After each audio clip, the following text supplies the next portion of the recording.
Good afternoon. I'm Mariam Zaidi and welcome to a Euractiv hybrid conference supported by Consulting. Today we're going to be discussing the AI Act, what cost for SMEs. A big welcome to our in-person audience. Thanks for being with us, and also to everyone who is joining online. And as always, if you want to get involved, especially given the topic of today, we're talking about AI, do send in your questions into our Slido app, and I will be picking out your questions for later on in the program, so do get involved. So AI, we all know it could potentially be a massive game changer that powers our economies by boosting digitalization and improving people's lives. The opportunities are infinite, from transforming healthcare, education, public services, shopping experiences, our militaries, or even how we approach getting to net zero. Now, the US and China are the AI superpowers. The US has, of course, attracted the most AI talent. China leads the race when it comes to data and cloud computing, and governments are all over the world scrambling now to try to compete and catch up. Now, not wanting to get left behind, of course, the EU, the world's second largest economy, wants to create its own high-tech AI hub to rival others and will invest billions to do that. But AI, of course, has to be trustworthy. It has to be ethical. It has to be fair and moral. It cannot conduct mass surveillance. It, of course, needs regulation, something that we know that the EU is very, very good at. And I can give a cultural reference point to everyone, which is Skynet. I think if you know a particular movie I'm talking about, you know exactly what I mean. AI in the wrong hands can be very bad and very detrimental. And of course, as I said, we know that the EU is very good at regulating big tech and holding them to account. But how the EU is planning to regulate AI and how much it is going to cost the smaller guys in the value chain, the SMEs, is what we're going to be sort of laser focused on today. Now, the incoming Artificial Intelligence Act, currently going through the legislative process, provides a strict horizontal regulatory framework for AI applications, investment and innovation, whilst aligning AI to EU values and fundamental rights. It seeks to, of course, protect the user from high-risk AI, so things that impinge on our freedoms, safety, or conduct mass surveillance, all things that we don't want to happen, with significant financial penalties, I believe, for non-compliance. With that level of burden of adoption in mind, the EU Commission have set up European digital innovation hubs to help ease the transition to AI. And these hubs will, of course, provide expertise and a network for companies to learn how to fully automate and reduce their option costs.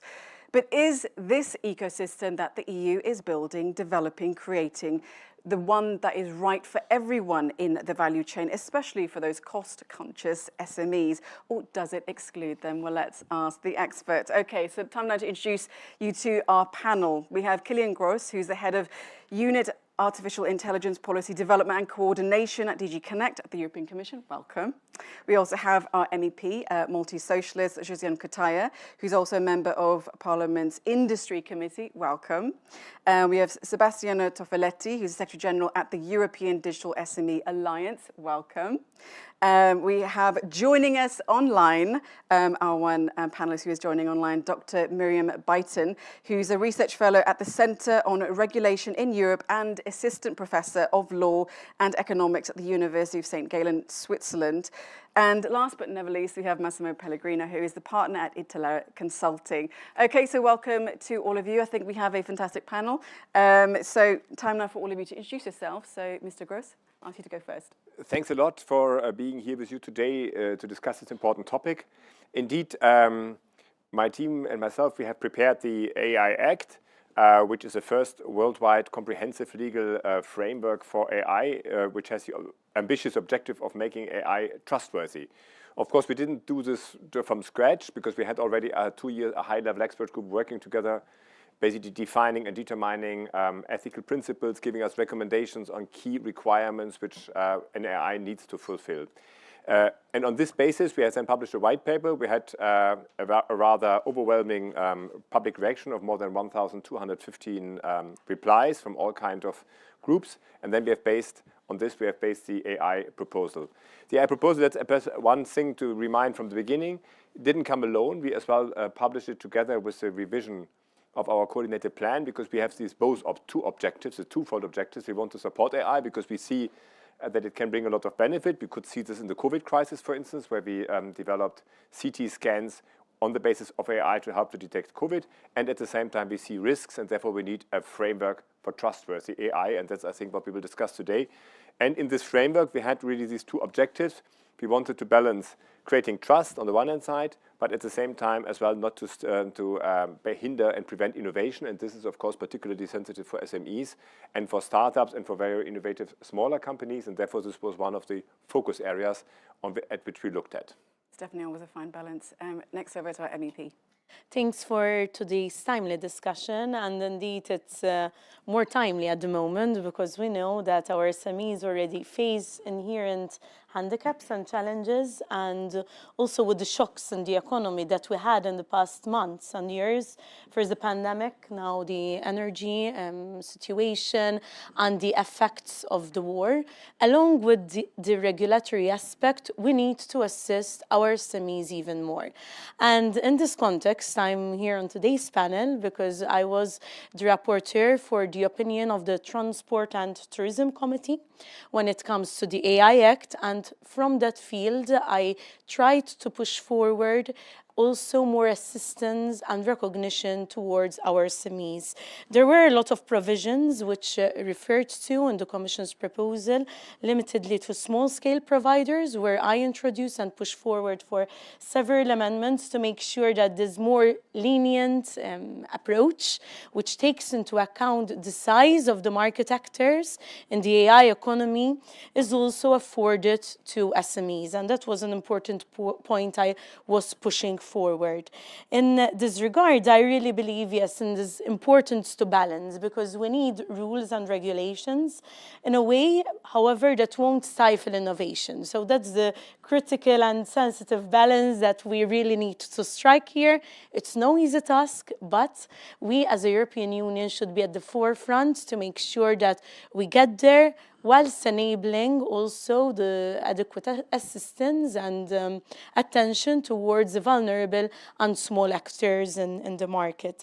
In this regard, it's very important to also address and keep in mind in the AI field the traditional challenges that SMEs face. That's access to financing and skills, amongst others. And it's really, really important to look not only at the AI Act in isolation, however, the other instruments that there are within our European Union to also facilitate in this regard. And here I refer, for example, to Pact for Skills, which is important, but then also the Digital Decade Program, where I was shadow rapporteur for the Socialists, where we need also to make sure that our SMEs achieve 2030 digital targets in this regard. The European Innovation Hubs, which were mentioned, are also an important tool, but also, for example, the European Enterprise Network and the SME strategy, which I worked upon some months ago, which seeks to make sure that our SMEs have the right environment to be at the forefront and to also reach their full potential when it comes to green and digital transitions. And therefore, in this regard, I believe that we have a whole toolbox which we really need to take together, but we also need to make sure that we collaborate together, regulators, industry, legislators, researchers, and small and large market actors all together, because it's only with this collaboration and this adequate consultation that we really would become leaders within our European Union.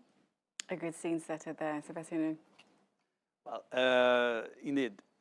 Very good to come after these introductions.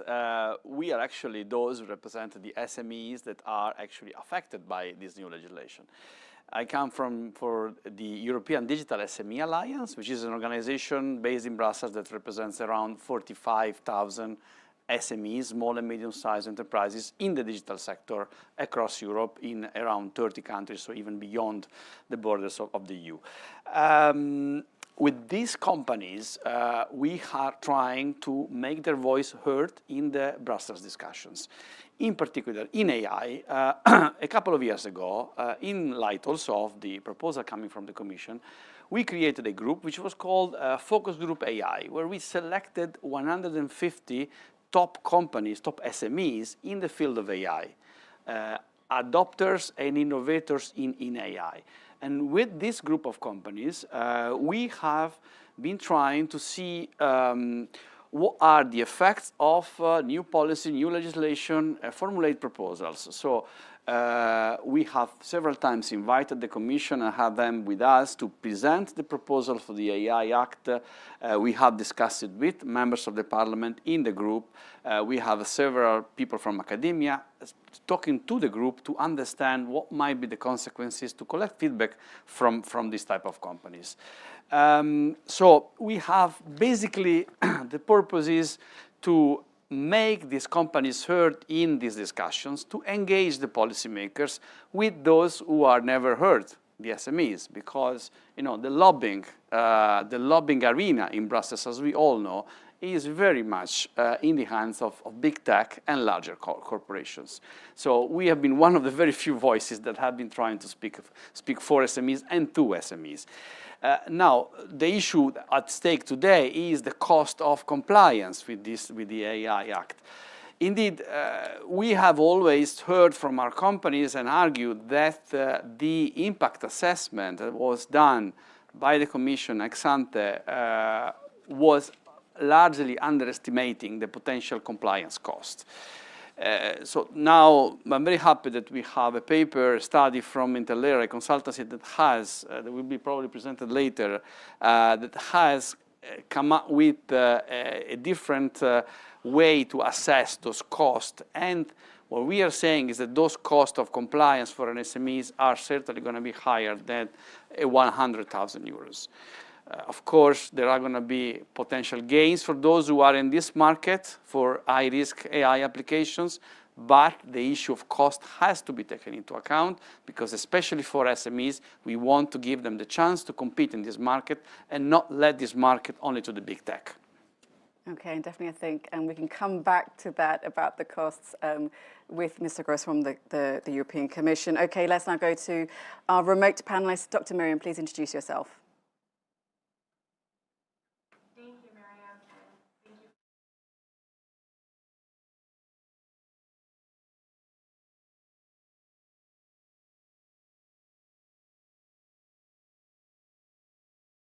What really stands out to me in the discussion so far is that there is disagreement about two big issues, right? So first, there is disagreement about the scope of this act, about the need for regulation. So to what extent it is justified to intervene right now at this point in time on such a broad scale.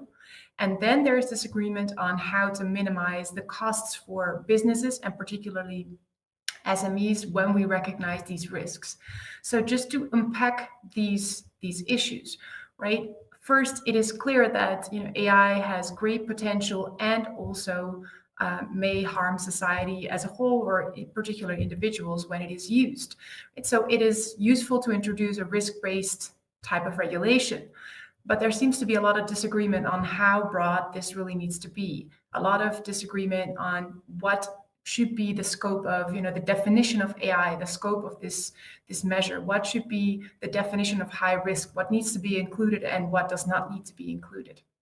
So there is really a lot of controversy around striking the right balance here. A lot more, I would say, than, for example, with the Digital Markets Act, where there was a lot more clarity on, we have a problem with the biggest big tech platforms, so we need to intervene, we need to introduce new obligations. And here we have a wide variety of technologies employed in a number of basically any sector. And so the possible impact is much bigger, but that also means that, trying to actually justify that we need all of these obligations is a lot harder. And once we've done that, then we come to this question of, if we agree that these are really the high-risk technologies, then how can we, while achieving these goals, minimize the costs for SMEs? So what are the costs of conformity assessments and transparency obligations, and how can we minimize those? But I think we're actually, even though we're so far along in the process of legislating, there is still kind of a lot of debate on this first question as well, of how do we justify these obligations and how do we balance the benefits and the costs of regulation here. Okay, thank you, Dr. Miriam. And then finally to Massimo to introduce yourself. Yeah, being conscious that the the possible impact on SMEs can be particularly significant, we published today a report that proposes an alternative methodology to calculate the compliance cost. So basically, what we did is the following. We elaborated 4 distinct scenarios. The first one being the one proposed by the impact assessment from the European Commission. And then we revised the way to calculate the cost in the following way. So basically, the formula that has been used by the impact assessment is based on 3 parameters. The first one is the market size of artificial intelligence. The second one is the cost of an AI unit. And the third one is the compliance cost. I'm not referring now to the conformity cost, that is a separate thing that we didn't touch for this study. Basically, what we said is the following.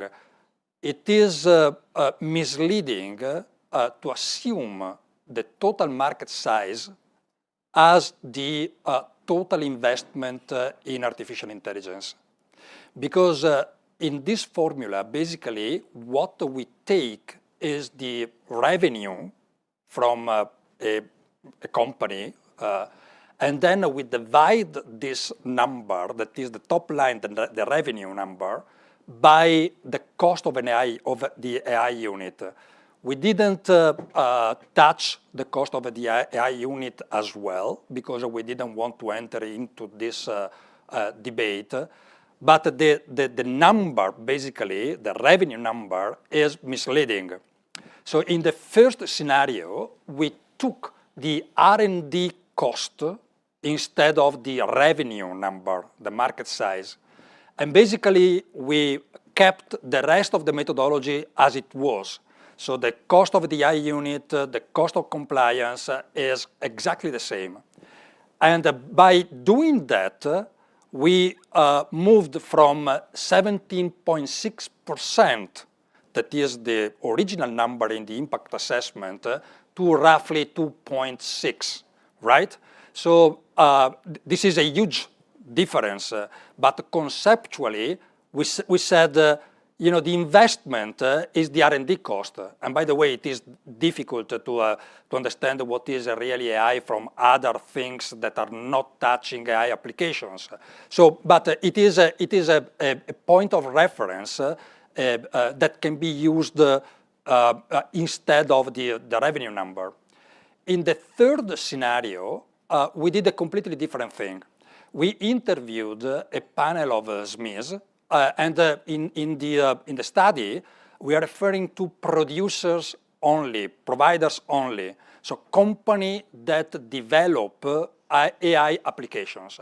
We are not talking about users, right? A company that buys AI applications, because this thing is completely different. So we interviewed a number of developers or providers, as they are called in the AI Act, and we discussed with them an alternative methodology. So basically, we tried to understand which are the activities, the actual activities they need to perform to be compliant with the 7 requirements that are in the AI Act. And then we attached a cost to those activities that is different from the way that has been calculated in the impact cost.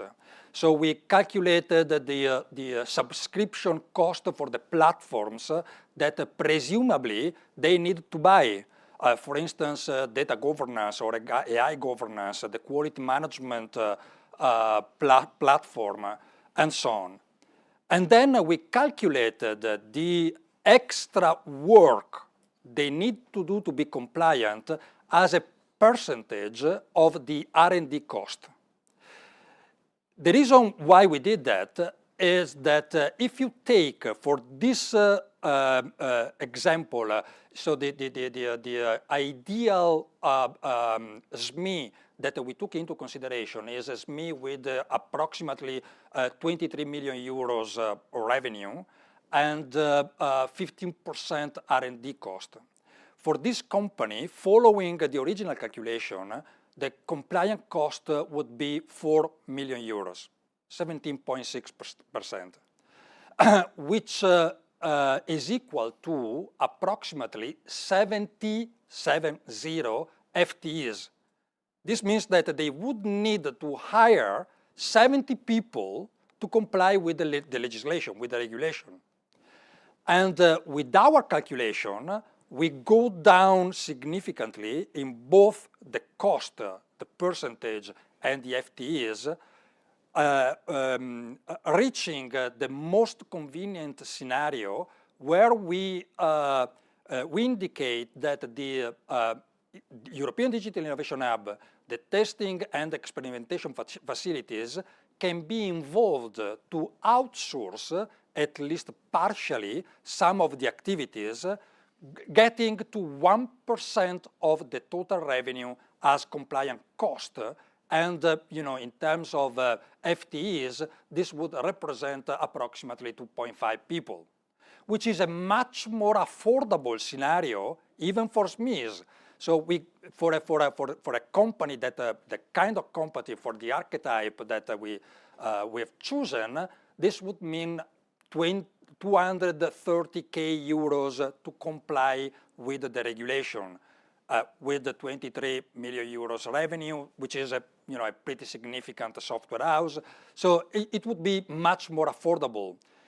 Of course, but we can discuss about that later on. There are other things that we believe can be done to further lower the impact cost for SMEs. Okay, well, listen, you've set out your sort of methodology then. So let's get the input then from Mr. Gross. What do you make of what Massimo's just set out there then? Well, I first listened with a lot of interest, and we are very much looking forward to analyzing then, of course, the study, because I have not seen the study and we have not analyzed. I think it would be premature for me now to say on the stage, just after a few sentences, what where we can agree or perhaps where maybe have different views. And it's certainly a very complex topic, the costs. This is clear and not an easy one. Just to explain what we did, I mean, the AI Act was preceded by an extensive impact assessment, and we passed, of course, by the Regulatory Scrutiny Board. And in that impact assessment, we used the classical method which the Commission uses in impact assessments. You may criticize. I mean, I know that I'm a lawyer, and I know that we always say 2 lawyers, 3 opinions. But I learned in the meantime, with economists, it's much better. Yeah. It's sometimes even worse.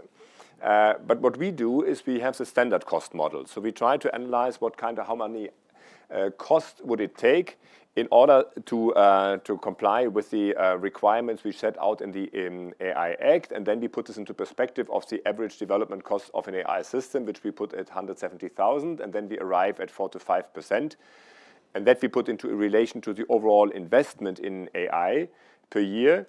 And we take into account that we believe that it will only cover basically 10 to 15% of the systems will be high risk, and then we have the share of the investment cost, which will then be in total, in the macro perspective, be allocated to AI. This is, of course, these are all estimates, and we understand, of course, that you can have very elaborated discussions whether this is how accurate this is. This is a very fair point, and we're happy to do this. But we think, of course, we need as well, beside this, before we get completely lost in figures, we need, of course, as well to see a bit the qualitative part of the medal.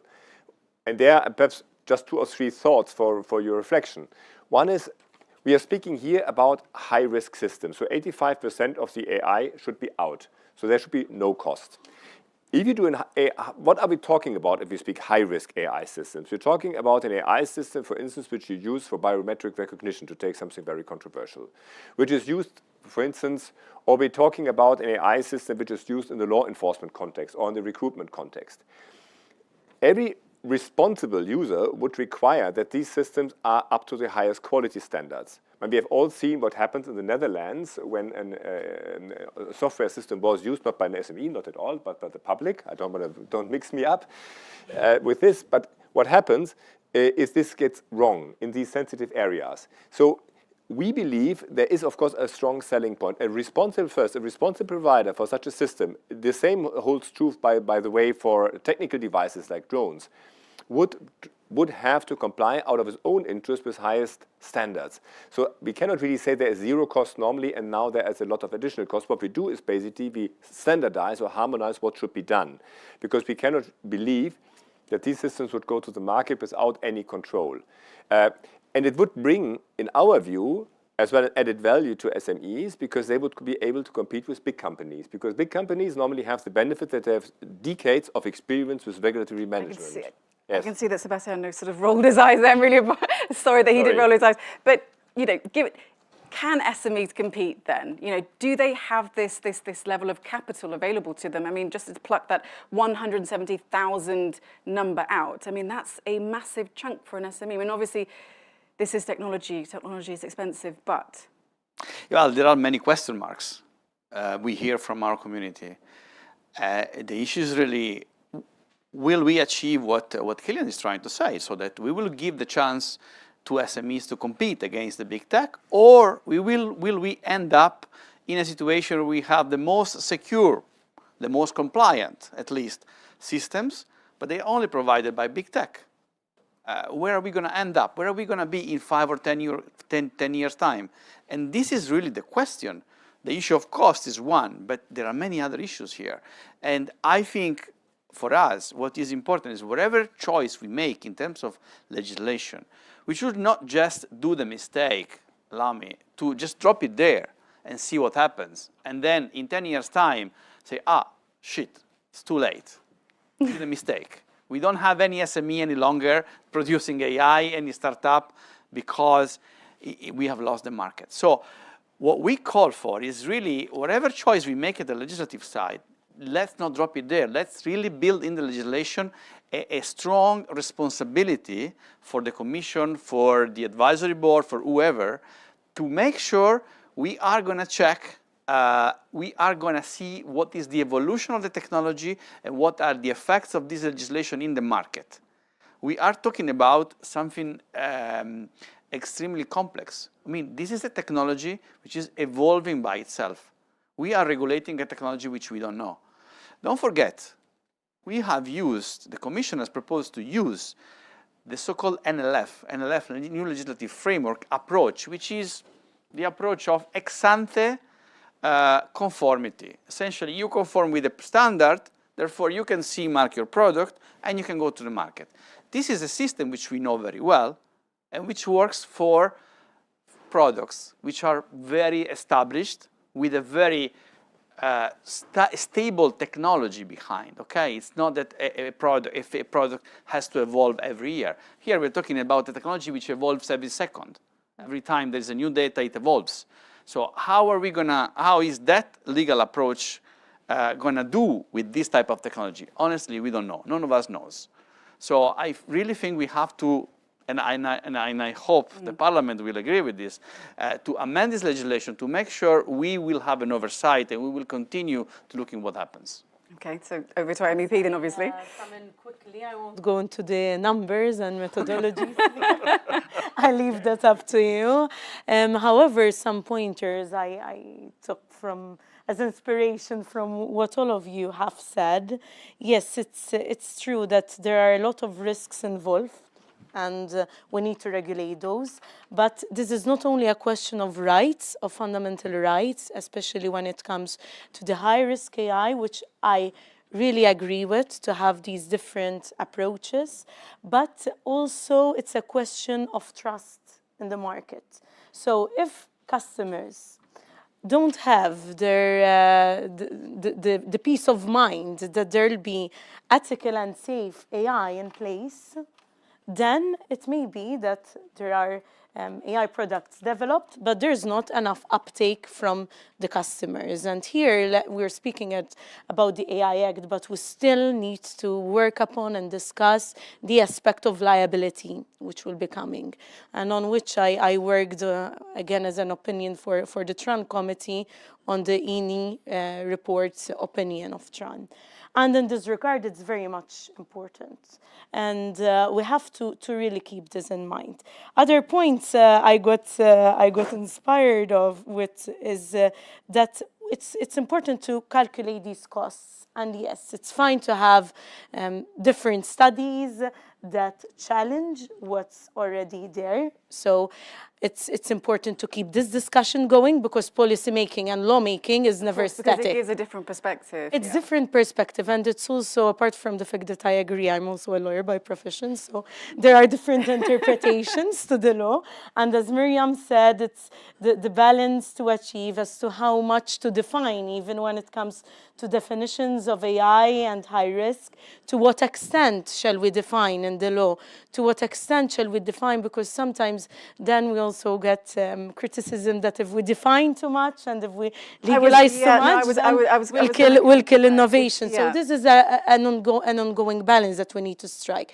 But one last point, yes, I do agree that the monitoring needs to be there on a continuous basis, even when it comes to technologies or products in the market that have long been there. We need to regulate every now and then, because there may be developments which we're not seeing at the moment. But especially when it comes to these new technologies, which are still highly evolving, yes, we need to monitor, but that does not mean that we don't legislate. So I really believe that we should legislate. We should afford as much as possible and consult to make sure that the small players are helped and assisted, so as we achieve really this level playing field, which also the Commission has the same aim in mind in reality. But at the same time, we continue monitoring continuously. So putting legislation in place won't mean it will be static or be there forever without being changed. So that's more work for us, but that's our duty and job. So don't worry, I'm sure that as the European institutions, it's a question also of legislating, being at the forefront, but also being pragmatic and listening to the industry, to the stakeholders, to make sure that where there are amendments to be done, they're done. Let's bring in Dr. Miriam. Do you think that the balance is the right balance being struck then with the legislation? Well, I think that's the tricky part, as we see now from the different studies and the different estimates of costs. I think that is very difficult to say upfront. So in that sense, what Sebastiano is saying, that we need to really keep a close eye on it as we move further. I think that's a very useful thing to do, because a lot of these technologies aren't even really on the market yet. Some of the examples in the AI Act are rather products that we may see in a couple of years from now. And so that is the difficulty. Also, of course, for the Commission and the Parliament, they're either too early or they're too late. But here we're rather early, right, in trying to legislate a very broad category of technologies that we don't know exactly yet what will be the application. So, just to comment also on what was said, we have the actual costs, and we need to try and keep these costs low. But then the question is always what is the alternative, right? So as Mr. Gross was saying, we're really dealing with a narrow set of technologies and sectors where we really agree that the risk is high. So what is the alternative? If we say we're not going to do a sort of market conformity test or certification before having these products enter the market, then how are we going to secure safety and trust in these products? I think that is a really difficult question to answer. So, and that comes back to this balancing of risk and costs, right? That we need to really ask ourselves, if we're not going to do it this way, then how would we do it? And related to that, and maybe Sebastiano or also one of the others knows more about this. So how many SMEs, or what fraction of SMEs is active in these very sensitive sectors, or and where are they also the providers versus the users of this AI technology, right? So because if they're the users, then the costs of compliance are still a little bit different. Now, of course, the response to that is going to be, well, we want, of course, more SMEs to be active in here and not to rely on the tools of big tech. But I think all of this really depends on your question of how is the balance in the AI Act. We will sort of have to see in the coming years, I think, how the balance will turn out. And we will have to keep a close eye on whether this regulation is still suitable or whether we need to adapt to developments in the technology and in the market. So let's get that question answered then from our friend from the European Commission then. Is this regulation, is this to protect what potentially could be or what we have in place now? What was the kind of purpose behind this regulation then, the AI Act? What were you trying to protect against? Was it more to protect against the bigger threat, which is, of course, big tech? No, the focus, I can give you a clear answer. The focus of this regulation was to protect against risks which we have identified. So where we are persuaded that there are risks. And that's why we have this limited number of use cases. And we try to be, and this was as well an idea to find this balance, we try to be very concrete, because the alternative for us would have been to say we define how to assess risk, and then we put into the regulation an obligation for each provider to assess whether what he wants to do is risky or risky or not. But that would have brought a lot of uncertainty. And the clear message we got from business in the public consultation was, whatever, of course, regulation is not always loved by business, it's clear, but whatever you do, do it clearly. So we try to be clear. We try to put in what we think are use cases, and then we try to develop as well this dynamic element that we can adapt this over time with dedicated acts.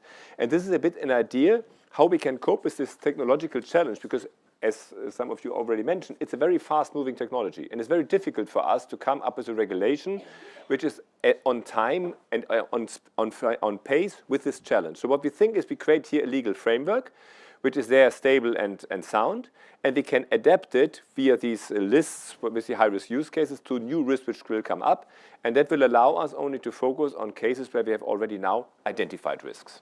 And so let me pull out some of your figures then. So total compliance costs of up to 400,000 euros for one high-risk AI product requiring a quality management system. Does that take SMEs out of the game? Because that is a lot of money for them to put up. Well, on the quality management system is certainly one of the most costly elements in this. We have said in the impact assessment that we expect that those companies who are active in high-risk sectors, let's take practical devices, because you mentioned we are doing it for products. This is a product decision. But the advantage is we have decades of experience with product decision. And some products are very sophisticated, like medical devices, where we use already quite very advanced software. Is it imaginable that you are an SME, and we know that there are very innovative SMEs in medical devices that have no quality management system? I doubt this very much. So we believe that in most of these cases, of course, if you start this from the presumption that you need to set up from scratch a quality management system, then yeah, you have significant costs. We nevertheless believe that in most cases when you are active in a high-risk area and you want to compete because your client, your user, will have to rely on the CE label because otherwise he may be liable. So he will look at whether the system has been certified. Will he buy from you if you cannot certify this?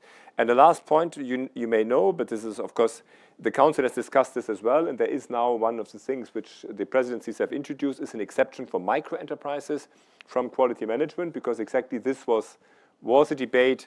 We will see this is an ongoing process, which I cannot comment because the Commission didn't propose this, but you see there is a lot of attention to this in the legislative process to create this particular exception for quality management for micro-enterprises, because indeed it is a substantive cost.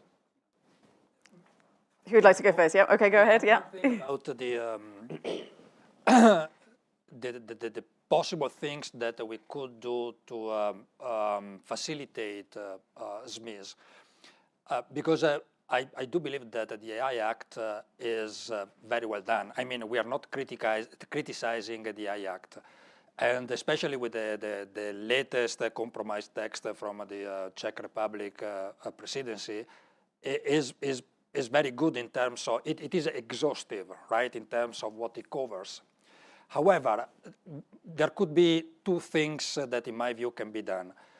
The first one is about the quality management system. So we could, for instance, differentiate from, between SMEs that have AI embedded in products, and they should follow a quality management system, from SMEs that don't have AI systems embedded in products.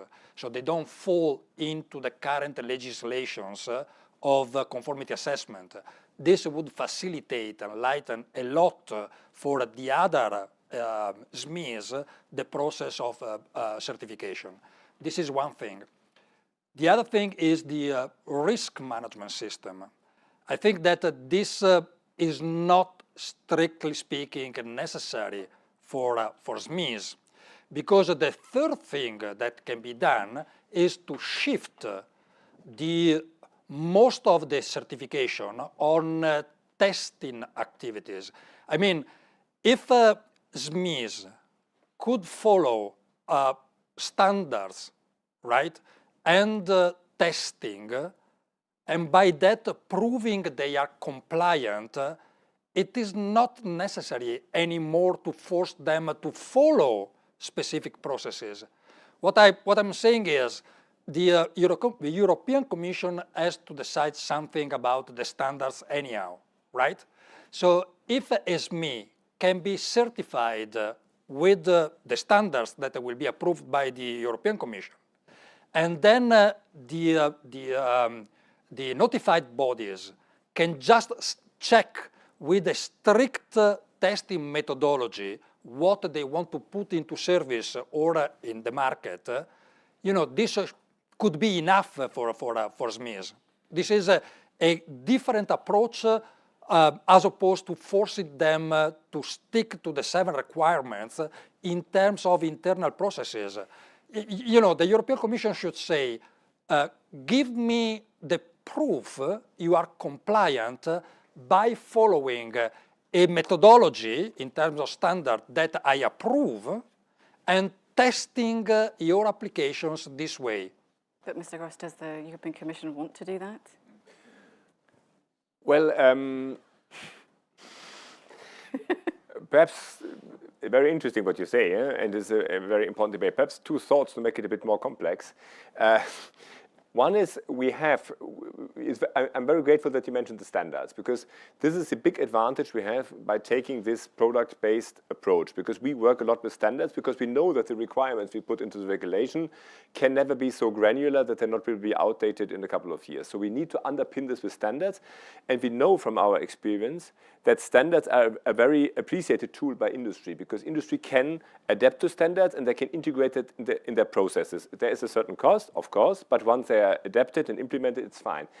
And we work with the presumption. So we have in the regulation the idea that if you comply with the standard, you regularly can work with the presumption. We have this in the product legislation, and we have as well foreseen this wider possibility, so that if there is a harmonized standard and you use that standard, you can rely on that standard. So that should, of course, already help a lot. The other thing is, how much shall we derogate from certain elements?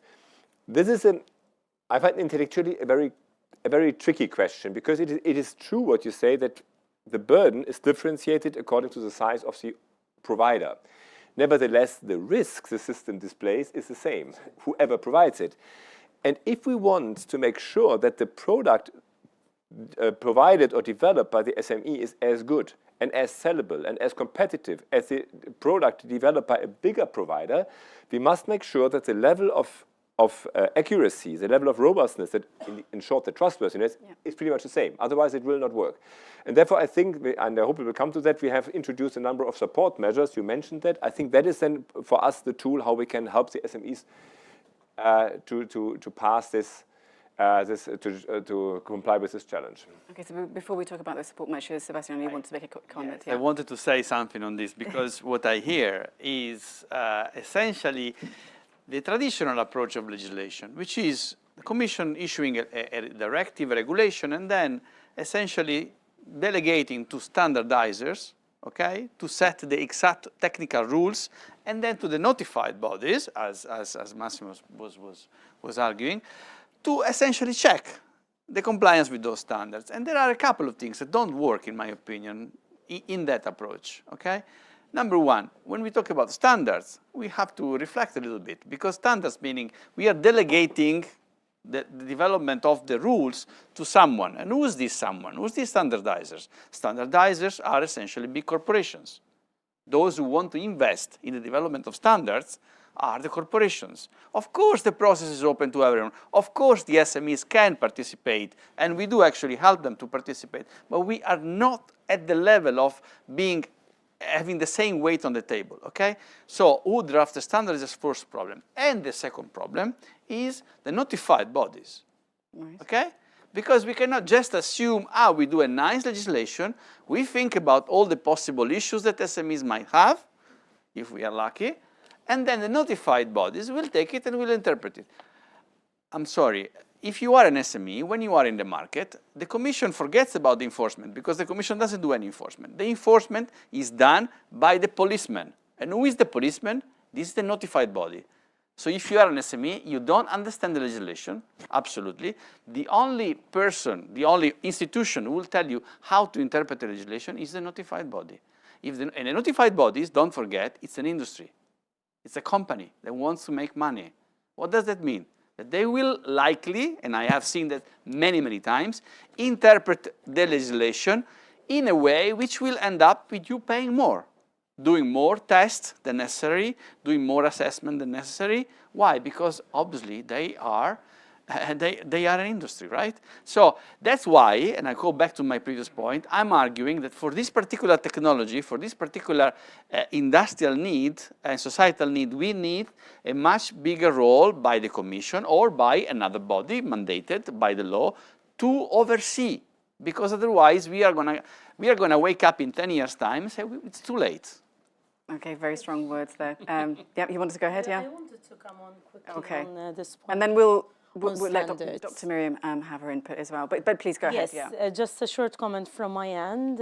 Yes, it's true that in standard setting bodies, normally the bigger companies are better represented. And that's why, in our opinion, we pushed forward towards having better representation for SMEs when it comes to standard setting procedures. I really believe this is important. It's like addressing a bit the biases, you know, in a way.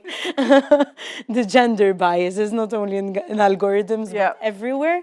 If we need to address biases, if we need to address rules which are not taking on board the perception and perspective of everyone, especially the vulnerable ones, in this case are SMEs who face also the higher costs, especially in the first years when there's... So you agree that SMEs are very vulnerable? I agree that they are vulnerable more than bigger companies. Of course, yeah. However, we shouldn't also argue that SMEs are just vulnerable or they face only handicaps, but we really need to see. It's good to take stock of the costs. It's good and important to take stock of the natural handicaps that exist, but we need to see now how can we assist them to be at the forefront, because at the end of the day, our SMEs are the backbone. This is an overused clause and statement, but they are the backbone of our economy. And this we need to recognize, and we need to continue working hard to see how to facilitate them for them. So maybe we cannot derogate in every circumstance, but where derogation is not possible, then how can we facilitate? How can we assist? And I really believe that one example is this standard setting procedures involving our SMEs more. But then there are other aspects. For example, we pushed forward, in our opinion, an amendment relating to when it comes to the establishment of regulatory sandboxes, which the Commission envisaged. We pushed and emphasized the importance and priority access for SMEs, because that also could be an area where we could help our SMEs to be at the forefront, to innovate, to have this safe space. So there's a lot to do, and we should continue discussing this, but for sure, let's keep on working to recognize the difficulties, the costs, but how to turn these challenges into opportunities for our SMEs, however difficult it may be. Indeed. And Dr. Miriam, you wanted to interject as well. Right. Yes. So the conversation moved a bit now towards, standard setting, which I agree, can really be a process of where capture and lobbying plays a big role in that. So that's, one aspect that's important for SMEs. I just also wanted to go back to, the actual compliance with the requirements. So I thought it was really interesting what Massimo was pointing out, this difference between, is the SME actually using AI in the end product, or are they just using it in their production process or in their broader, process, which really makes them a user and not a provider. So there you can already, I think, alleviate the burden for a large part of SMEs if you reduce the burden when they're just using it. But the other thing that I was wondering about is, And Sebastiano might be able to comment more on that, is that for sure there is a lot of experience of what burdens SMEs face in regulated sectors, right? And so aside from the areas such as law enforcement, which have been appointed as new areas of high risk or sensitive areas where the AI Act applies, it also just applies to areas that are already regulated, such as medical devices and toys and machinery. And we have this kind of, a lot of these obligations in place. And so also a lot of experience on where SMEs run into problems. Right, so I think it's interesting to sort of try and map what is now really so new and what additional obligations does the AI Act impose for those kind of areas. Is it really that much more to what they already have to do? And if it is not, well, then maybe the problem is not as big. And if it is, then why do we think these additional steps are necessary for AI products and not for any non-AI product in that particular sector? And they're really trying to learn from the experiences that we have to see how we can alleviate SMEs. I hope I can answer that question because, she's saying, let's look at the other sectors which are already regulated.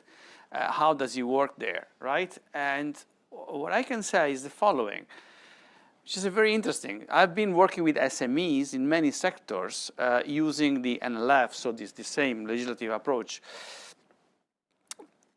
And there are even studies who have shown this. Typically, the SMEs, especially the craft and the small producers, the small industrial producers, have a huge negative impacts with the introduction of this type of legislation. Why? Because this legislation, the ex-ante conformity, right? The ex-ante compliance, of course, it gives you a lot of legal certainty, okay? But it creates a lot of new costs, which if you have a very big scale of production, you can spread very well among thousands and millions of products, and then you will not see the cost. But if you do a craft product, and in Europe, unfortunately, I'm afraid we have lost many craft producers because of this legislation. There are studies who show that in traditional sectors. Now, when we go to AI, we have to understand one thing, that we are talking in most of the cases about customized products. These are not the same thing as a digital platform, which is one to many, many, many. This is a one-to-one product, okay? It's a B2B very often. And in this type of sector, we have to understand that every time I do an AI for a particular purpose, for a particular situation, a contract, I will have to undergo these costs, okay? So this is the same thing that has happened in other sectors and for the smaller companies with negative impacts. So the question is, what are we going to do to maintain the industry in Europe, if we still have some, and to have even more in the future, given that the legislative approach has been this? This is why we are proposing to give more power to the European Digital Innovation Hubs and the testing and experimentation facilities, to the point that I think they could become a notified body. I mean, if most of the activities can be outsourced to super partes entities, such as the European Digital Innovation Hubs and the testing and experimentation facilities, you would overcome what you were saying before about the notified bodies. And on the other end, the SMEs could get this service for free, right? Or almost for free. So it is a matter of changing a bit the focus of the European Digital Innovation Hub, especially for the things like the risk management system, data governance, AI governance, and then we should, or the European Commission should force them to work hand in hand with the testing and experimentation facility for the last mile about the testing thing that I was referring to earlier on. So this way, the burden on SMEs would be pretty low, right? And a byproduct of that is that SMEs would be forced to work more structurally. And I mean, they can get benefits out of the implementation of this regulation, because it is a good thing if they adopt, for instance, standards that would allow them to work more productively, right? And develop software that is with higher quality. This is the first thing. And secondly, they would be certain about the independence of the notified body. So what you said before is absolutely right. So a notified body that has a sort of a conflict of interest, you know, of course, for SMEs in particular can be a burden, because they would be asking for more things than necessary. But then if you put in charge two European institutions, two European constructs that don't have such a conflict of interest, you know, for them this would be absolutely more trustable. Okay, Mr. Gross, would you like to reply to that? And also, I know that you also wanted to talk about the European Digital Innovation Hubs. So what support do they also provide to SMEs? Yes, of course. And do they, you know, answer any of these problems and questions that you're hearing from other panelists, of course? Absolutely. I mean, just one sentence on your last remark. We have in particular foreseen for Annex 3, except for biometrics, for this reason, self-assessment, because that would, of course, bring down the verification costs. We see now the Council has so far supported this line. We see there's a lot of discussion in the European Parliament. What will happen there? We will see what is the outcome. But we see there, indeed, that it could be, for instance, one way to agree not to decrease the compliance cost, because they would say the same, you need to comply, but that could decrease at least the verification costs, in particular for those who are not used, because the other ones, the embedded AI, they go to the notified body anyway, so they would just add the AI part, whereas the self-standing AI, that was our reflection, would need to go just for the AI, it would be more expensive. No, we see, we have mentioned in the regulation 2 times the innovation hubs and the testing and evaluation facilities in the recitals, because we think they have a crucial part. We want to have a network of European digital innovation hubs that were created now under the, we call them now European digital innovation hubs under the Digital Europe program, and we want to have at least one specialized in AI in each member state, and it should be kind of a focus point where SMEs can come, they would get access to finance, access to technology, but as well regulatory oversight. And what we would really like to see is an ecosystem developed where these hubs work together then in the future with the regulatory sandboxes. So the sandboxes under the surveillance supervision of the national competent authorities would help to overcome the regulatory side. So they would have kind of a protected area where they could develop their system. And they would avoid, in particular, mistakes which could become costly later on, so that they, when they start to develop the system, they think already about data quality, and in the sandbox that could be an opportunity for them to avoid unnecessary costs, because they could from the start develop it in a way which is compliant. And that should work together with the innovation hubs. And we see as well quite a low role for the testing experimentation facilities, because they could really provide testing places. Because what we need to have is the real cost, if you speak about this in our view, are in particular the cost of data, because you need really good data sets and unbiased data sets, representative data sets. And here I think we need to create this ecosystem where we take the example of health. We have a European health data space. So if we then can provide good health data sets, that could be, I think, a really very practical element to help. And if then the testing experimentation facilities would allow high quality testing with these kind of data sets, that could really be help the quality, but help as well the regulatory compliance. The Council went even a bit further. They want to see a union testing facility that is more on the side of the monitoring from the member states, but as well, I think, an interesting idea to set up this on a union level so that we bring in that expertise. But I think the really important thing is that we put these different elements, the hubs, the TEFs, the sandboxes together to create really a vibrant ecosystem. Okay, great. We're now quite aware that we've got about 15 minutes left, so I'll start running through some of the questions from our audience, if that's okay. MEP Katal, I'll come to you first, because this one's about someone asking about MEPs. So Camille says, in October, MEPs filed a complaint about shadow lobbying during the DSA DMA by big tech through smaller front organizations often funded by big tech, claiming to represent SMEs. Have we seen a similar dynamic of shadow lobbying in the AI Act? Are there sufficient safeguards to prevent this? As I said, speaking about the opinion specifically, we made sure to insert several references to SMEs. So as the Commission was referring in several provisions to small-scale providers, we expanded that towards SMEs.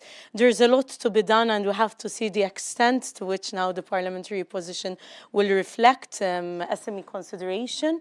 But definitely there are points that we need to look at. And I wanted also to bring into the discussion other aspects. For example, and when it comes to the conformity assessment, the Commission proposal already envisages that there should be the proportionate manner approach according to size.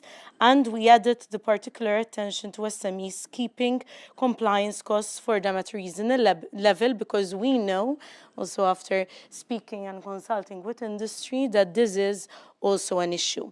So there will be safeguards in place for sure, and yes, it's important that we keep in this constant consultation to review in this regard. And then, for example, even technical documentation required in order to demonstrate that the high risk AI system complies with the Act. Over there, we also introduced an amendment stating that SMEs should be allowed to present equivalent documentation meeting the same objective. So it's here where we can help our SMEs. We know that the big tech companies, whether we're speaking in one legislative framework or another, have some advantage within this internal market. And that's why, as the European Union, we're introducing several legislation where we're seeking a level playing field. A level playing field whilst also keeping in mind what you said at the beginning, the EU values, safety, and other aspects. I wanted to mention another aspect. There was, if I'm not mistaken, Miriam mentioned the sectoral legislation, which has already went into certain aspects of safety. So we are aware that there's this legislation in place. This is a horizontal approach legislation. But for example, in the opinion, we did emphasize the need to overlap with sectoral, when it comes to sectoral legislation. We know that, for example, the transport field is one of the, it's quite old now and regulated. And in that regard, it doesn't mean that we discard the sectoral legislation. We need, obviously, as legislators, to make sure that we avoid double regulation. So that's very much important. As I really believe it's also important, we don't live in a vacuum as the European Union, so we need to look at also international standards which are already in place, seek to align as much as possible where we are at the forefront, and more ambitious seek to also influence in that regard.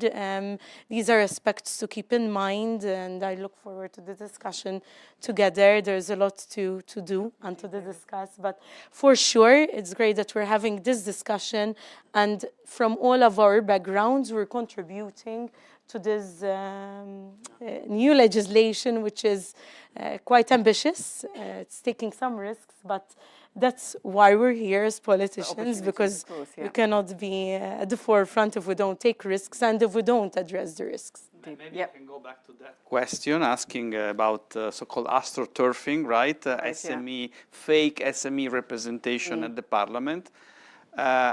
We have, as a genuine SME association, we have been monitoring this type of practices a lot, and alerting the MEPs and the policymakers when this happens. There was at least one case, because this is the question. Of course, it did happen a lot in DMA and DSA, but there was at least one case which I've seen personally in the AI Act. There was a letter very recently, a letter written by the lawyers of big tech, which has gone out to a number of SME organizations asking for signatures, and the letter was about the so-called general purpose AI applications, asking an exemption, an exclusion of these applications from the AI Act, arguing that this will be convenient for the SMEs. And we have told our members and our partners, don't sign this letter, because this letter was written by the lawyers of big tech, saying that this is for you, this is for the SMEs, but this is only convenient for the big tech. Right. So this is a good example, perhaps.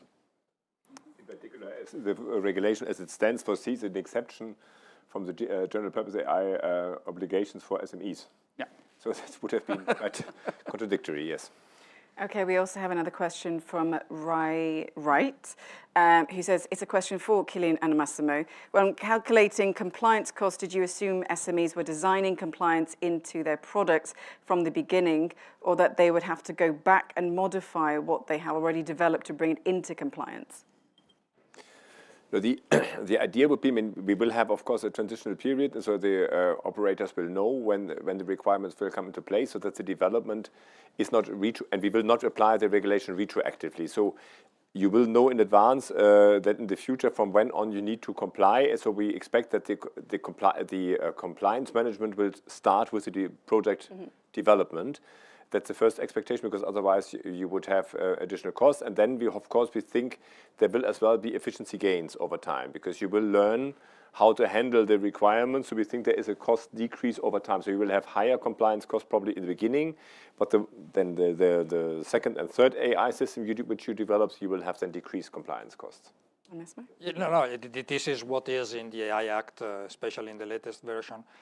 However, I find it a bit contradictory, in the sense that I'm absolutely with you about the additional cost, especially for SMEs, but this would create, at least this is my view, a pretty confusing environment where part of the AI applications are not compliant but still functioning, and then to get to the new ones, you'll be waiting at least for years, right? So I can have a situation where a company, respectively if big or small, has a pretty significant stock of AI applications out there in the market that maybe are not compliant, and these applications, at least based on the current exemption, could last forever, because you are not correctly applying retrospectively the regulation. And then simultaneously, you'll have much smaller high-risk applications that need to be compliant with the several requirements. So in my view, this is a bit confusing and uncertain kind of situation. Okay, we also have another question for you, Massimo. Alessio says, are there additional compliance costs for companies, including SMEs, based outside of Europe? Well, it's difficult to give a precise answer. I think that the compliance costs that were considered in the impact assessment are basically the ones that SMEs will have to afford. The only one that is not included, because the study was was published before the AI Act, so the only one that is not there is the risk management system. So in case what we need to add to that model is only the risk management system that was not there.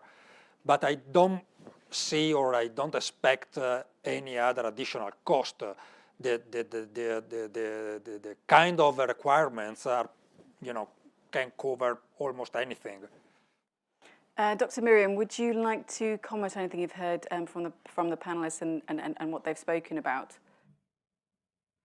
Well, just briefly, just conferring with what Josiane was saying before, right? We talk a lot about the cost and the impact on innovation, which is important, and at the same time, being among the first to regulate this important technology is also really an opportunity to shape the technology and to shape the boundaries of what we think should be done with the technology, where the applications are such high risk or so problematic that we would just want to put boundaries. And I think that's really an opportunity to use right now, and to keep having to evaluate in the years to come if it really fits for the market. But that, I think, is something to really keep in mind, that as with the GDPR, we're really here shaping how AI will come to affect our market and our technologies and products that are out there. Indeed we are. Okay, well, I think we've got about 5 minutes left, so panelists, final statements. Mr. Gross, you can kick us off. Final thoughts and reflections or key takeaway. Well, perhaps just to come back to this idea that the systems in the market can stay there, but this is based on our thinking that normally AI is very fast moving, so you will have adaptations rather soon, substantial modifications, so that you will not see it's not like an old car which can then drive for the next 10 years. And on the other hand, if you have to undergo a conformity assessment retroactively, it may require from you practically to redevelop the system because you may not have the data anymore. I think the debate today was great. It's really important that we look at this at the issue the balance between regulation and innovation, and we need to look, of course, in particular on startups, because perhaps one element which we have not stressed so much is that we always look here a bit about the disadvantage. You mentioned that about the handicaps of SMEs, but we should not forget that they are the innovation drivers. So it's not only that we want to help them because we think they are important and they're the backbone of our society, but they are in most cases the startups which really bring the new ideas. So this is if we want to have this innovation, in particular for such a fast-moving, future-oriented technology, we need to get the balance right. And I think we heard today a number of ideas. And I think in the end, we will have to find a good mix between an adaptation of the regulatory framework for them and a good package of support measures which will help them to be fully compliant. Thank you. Maybe Kataya? I think that as a concluding statement, I wanted to emphasize a bit too that let's see and let's keep in mind that SMEs are not uniform, and therefore it's important to look at the less innovative SMEs to help them innovate more. There are SMEs who have already started innovating in the AI field. Those we need to assist to make sure that the costs and handicaps they inherently face, we can assist them to be on the same level playing field when it comes to innovation. But let's see how to help also those SMEs who have not maybe seen the potential when it comes to innovation and investing in the digital AI field. And that's a very important aspect. I really believe that we could really help our SMEs when it comes to advice. So it's not only about mitigation of costs, also relates to, for example, helping them understand the financing options, the EU funds that are available at EU level to tap into when it comes to digitalization and innovation in AI. And that's also another important aspect, because normally SMEs may be disheartened by the different schemes and navigating through them. So having advisors deployed at the local level through our innovation hubs, through our European enterprise networks, through other national initiatives, that could really help them. That, and when it comes to helping them develop the adequate skills, because skills are really important. It's not only the physical infrastructure, but the skills. And when we speak of skills, it's from basic skills to more advanced skills if we really need to be at the forefront as a European Union. Very good advice there. Sebastiano? For me, I think what really our SMEs would want at this point is to hear that there is a partnership with the Commission and the legislator at EU level. And not just the Commission or the Parliament dropping this legislation and then moving to the next file. This is not what we want. We want a partnership, we want a collaboration in the mid-long term to really develop the understanding of the market and to really check and monitor what is happening and adapt to the legislative approach to make sure that we have a competitive industry in place. We haven't spoken, for instance, today about the issue of versioning. Every software and every AI has different versions. You know it from your phone. Constantly the apps have to go through new versions. What will happen every time you have a new version? Imagine you have to pay again the conformity assessment. Yeah. This is an issue that hasn't been considered. I know there is an amendment which is being tabled, but even the amendment will not solve the problem. So really there are so many issues which are new and specific to this piece of legislation, which justify having a different approach that really will take the market hand in hand in a partnership to become a more competitive continent, also in AI. Really good ideas there. Dr. Miriam? Yeah, so just building on what's been said, often once a legislation has been finalized and adopted, then the approach is, well, we're implementing now and we can sit back and let this be for a while. And I think that's really not the case in this area, because it's not just a fast-moving target, but it's also open-ended. Right? This is a general purpose technology, and many of the wonderful applications we probably don't even know about yet. So it's not just about getting companies and especially SMEs to innovate and invest, but also to really allow for new applications and new ideas using these technologies. And so that means, I think, also a lot of continued involvement of the legislator to keep on top of changed needs or changed applications, and really keep this up to date to allow companies to continue to innovate in Europe. Thank you so much, Finally, Massimo. Yeah, I think that a key role will be played by the delegated acts that the EC will have to publish, because certain areas, and the one that you have just mentioned probably can be one that will fall into the delegated acts. Some areas need some clarification. So I go back to what I said earlier on. The structure is very good indeed. So there are things that will be clarified afterwards, and because of that, we still have time to work on the cost of compliance for SMEs. So the way the approach established in the AI Act will be implemented is really crucial. The details are very important, of course. So once the general principles have been established, concretely, pragmatically, how they will be implemented, how the notified body will be chosen, how the standards will be adopted.